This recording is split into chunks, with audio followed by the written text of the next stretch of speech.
वो आपको साक्षात्कार करा सकता है। और उसके मुख से अगर एक बार वाणी निकल गई कि ये आम का पेड़ है तो आम का ही पेड़ है, वो इमली है आपके लिए देखने के लिए, लेकिन उसी क्षण वो आम बन जाएगा। बाबा जी, एक प्रश्न है जो दर्शक जानना चाहते हैं कि साधु जीवन में जो संस्कार होते हैं वो किस प्रकार होते हैं, उनके संस्कारों के विषय में आप कुछ बताना चाहें। देखिए, साधु जीवन में जो संस्कार बताया गया है, संस्कार दो प्रकार के होते हैं। एक संस्कार जो है मरण जीवन के उपरांत होता है, और एक संस्कार वो होता है जो कि हमें बड़े गुरु पितृ पूर्वजों से प्राप्त होता है।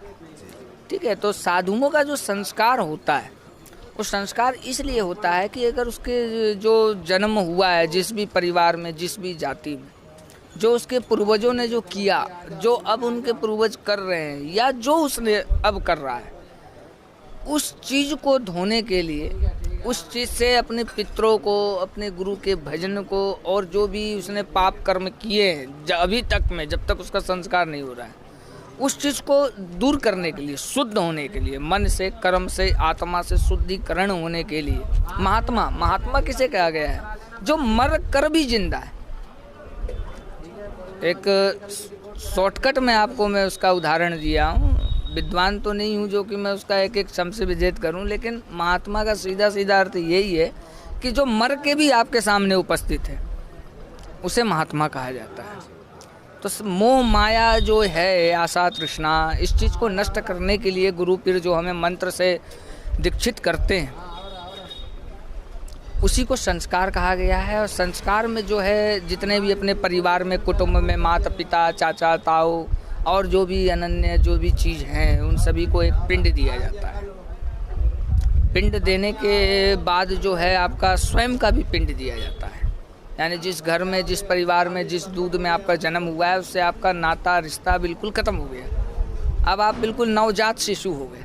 अब गुरु ही आपको अपने भेक देगा, मंत्र देगा, दीक्षा देगा, संस्कार देगा, परिवार, कुल, गोत्र, जो भी चीज़ है, नियम, नक्षत्र, सब कुछ आपका वो उस समय से स्थापित होना चालू हो जाएगा। लेकिन जो इसमें है कि स्नान 108 प्रकार से स्नान कराया जाता है। 24 घंटा पहले उसको निर्जला व्रत रहना पड़ता है। रात भर उसे धर्म ध्वजा के नीचे अपने पंच गुरुओं के बीच के सानिध्य में रह करके उसे रात भर जिस देवता से, जिस गुरु से दीक्षित हो रहा है, उसके महामंत्र का जाप करना होता है। वैराग्य में सीताराम सीताराम चलता है, संन्यास में ओम नमः शिवाय का धुन चलता है। वो उसको पूरी रात करना है, दंड कमंडल हाथ में लेके। अगर पानी उस कमंडल में से थोड़ा सा भी इधर उधर हुआ तो आपका भजन खंडित है। उसको संभालना है। वो इसलिए दिया जाता है कि एक अंदर चेतना रहे, उसमें जो उसकी एक भाव होता है ना, वो भाव का एक वो परिचय वो दंड कमंडल देता है, एक तरीक़ा से देखा जाए तो। हाँ, तो उसका दंड कमंडल के उपरांत उसका ब्रह्म मुहूर्त में उसके चोटी के संस्कार होता है, फिर जनेऊ संस्कार होता है, फिर आपका हल्दी, कुमकुम, चंदन इत्यादि, भस्म, ये सब चीज़ों से 11 मुख्य स्नान जो होते हैं वो सब होते हैं। इस प्रकार से 108 बार स्नान कराए जाते हैं। 108 स्नान के बाद में पिंड विंड होते हैं। पिंड होने के बाद में वो संपूर्ण संन्यास के ओर प्रवेश कर जाता है, जिससे कि गुरु से उसका नाम मिल जाता है, गोत्र मिल जाता है, जो भी उसका धर्म है वो उससे उसको अवगत, उसको परिचित करा दिया जाता है। संस्कार वो है जो कि मर के भी आपके बीच में जिंदा है। अब वो हर किसी के बस की बात नहीं है संस्कार करना, ये कराना। संस्कार एक प्रारब्ध है, संस्कार एक पूर्व जन्म का फल मान लीजिए, चाहे इस जन्म का फल मान लीजिए, जो उदय हो रहा है।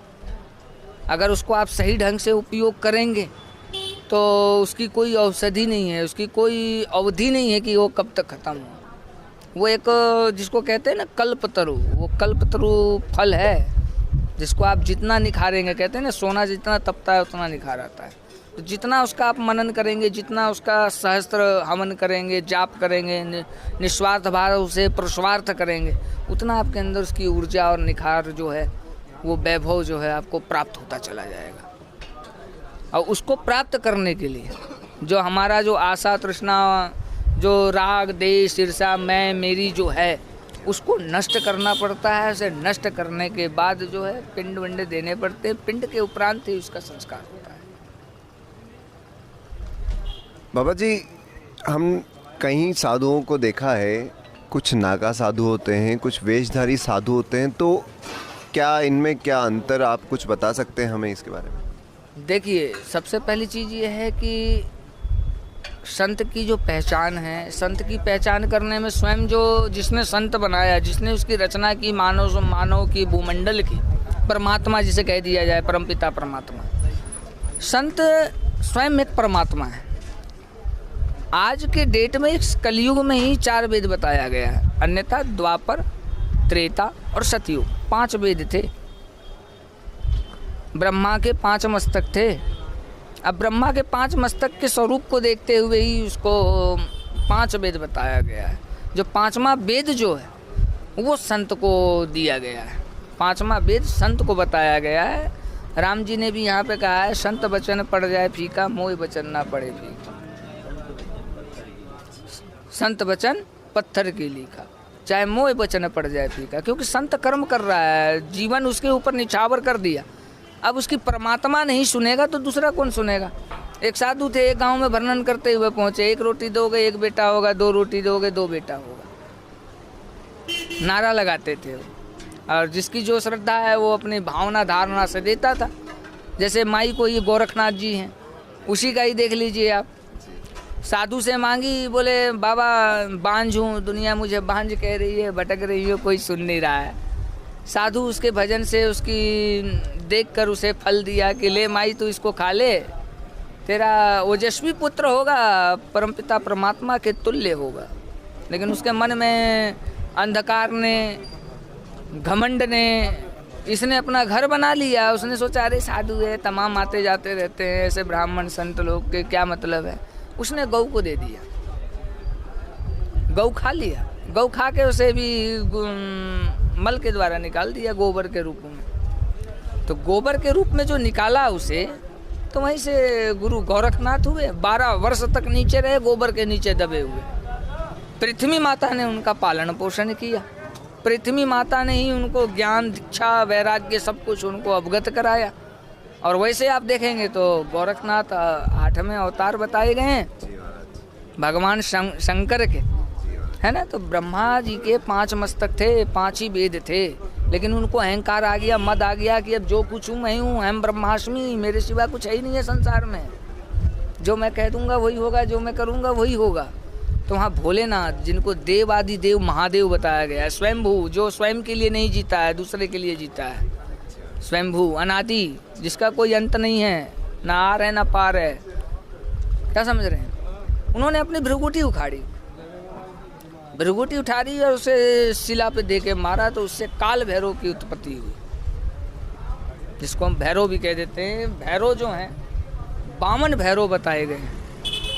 52 प्रकार के भैरव हैं। 56 कलुआ हैं। जो श्वान जो होते हैं ना, जिनको कुत्ता कह देते हैं, भैरव कह देते हैं, उसके जो हैं 64 योगिनी,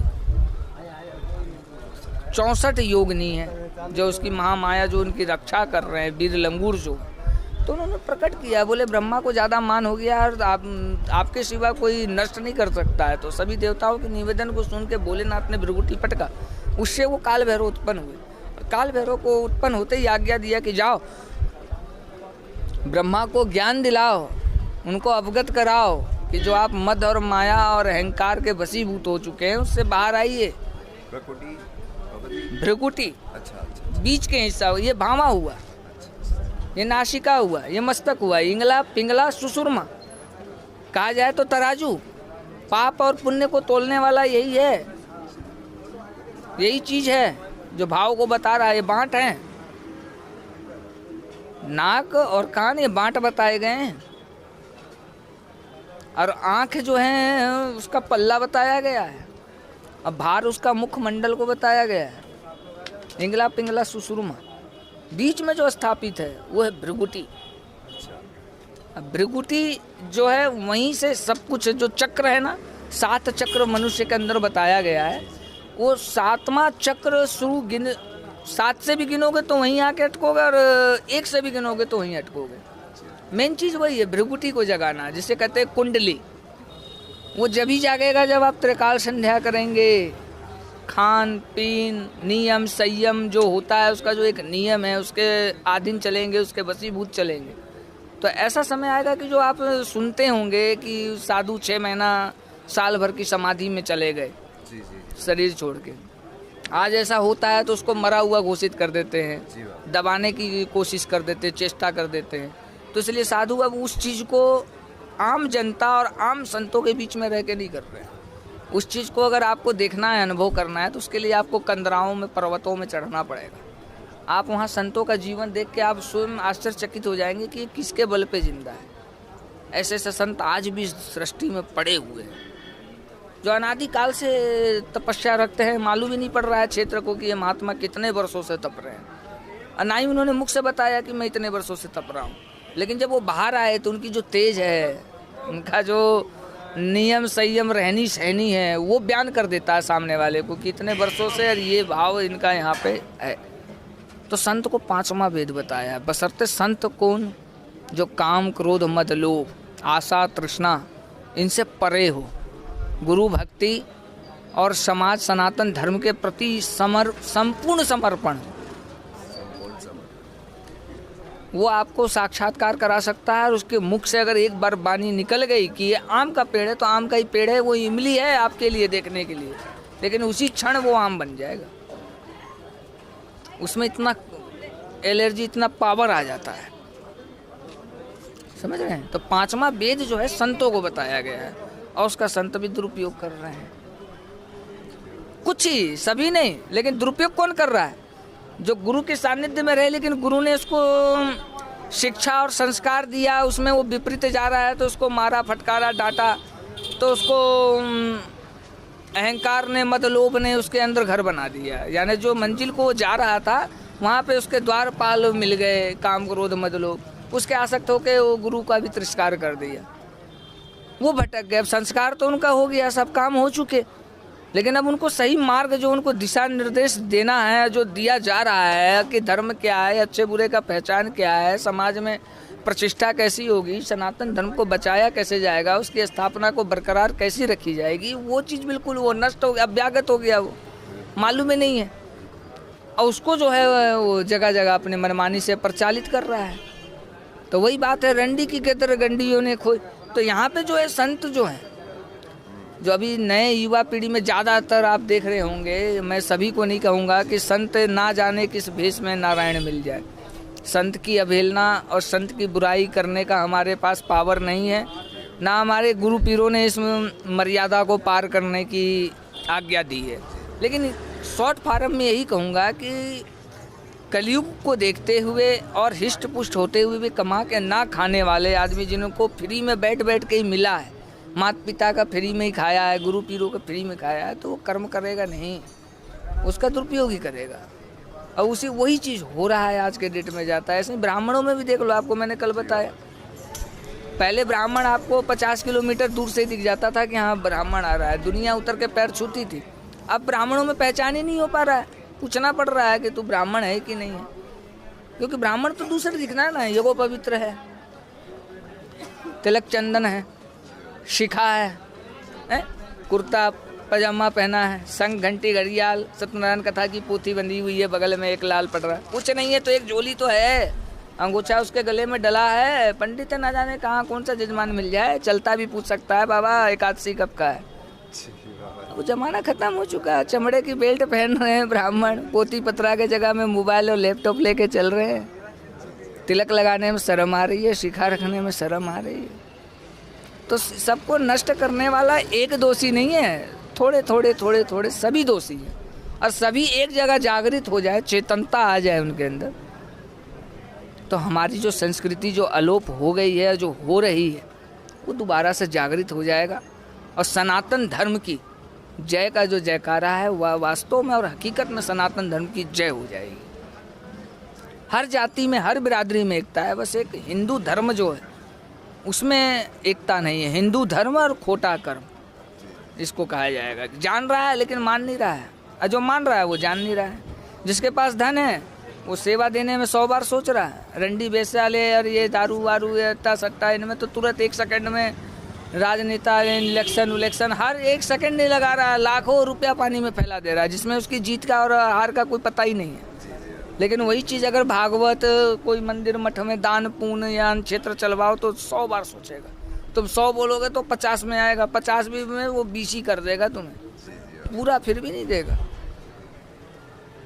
तो जो है हमारा संस्कृति को बचाना है तो सभी को जागृत होना पड़ेगा।